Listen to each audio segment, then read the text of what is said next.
अहिल्यानगर कोतवाली पोलिसांनी मोठी कारवाई करत पुण्यातील 2 संशयितांना अटक केली आहे। त्यांच्याकडून 4 गावठी पिस्तूल, 2 मॅगझिन, 34 जिवंत काडतुसा, 3 मोबाईल फोन आणि लाल रंगाची स्विफ्ट कार असा एकूण 8,66,800 रुपयांचा मुद्देमाल जप्त करण्यात आला आहे। ही कारवाई क्लेरा ब्रुस शाळेजवळ करण्यात आली। गुप्त माहितीवरून पोलिसांनी सापळा रचून धडक कारवाई केली। आरोपींवर शस्त्र अधिनियमाखाली गुन्हा दाखल करण्यात आलाय। तपास सुरू आहे। आज साधारणतः 4 वाजताच्या दरम्यान कोतवाली पोलीस ठाण्याचे प्रभारी अधिकारी श्री दराडे आणि त्यांच्या टीमला एक माहिती मिळाली आणि त्या माहितीच्या आधारावरती क्लेरा ब्रुस ग्राउंड या ठिकाणी एक लाल रंगाची स्विफ्ट गाडी जी आहे ती ट्रॅक केली। त्या गाडीमध्ये 2 गुन्हेगार जे आहेत ते मिळाले। त्या 2 गुन्हेगारांच्याकडे 4 वेपन्स मिळालेले आहेत।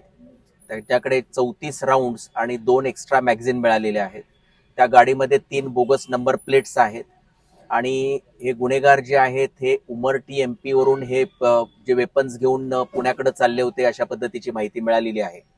त्यापैकी हे जे 2 जे गुन्हेगार आहेत, एक रोहन गाडे आणि नवनाथ ढेने, त्यापैकी रोहन गाडे जो आहे तर तो पुण्यातल्या एका अटेम्प्ट टू मर्डरच्या केसमध्ये, फायरिंगच्या केसमध्ये जो आहे तर तो पाहिजे असलेला आरोपी आहे।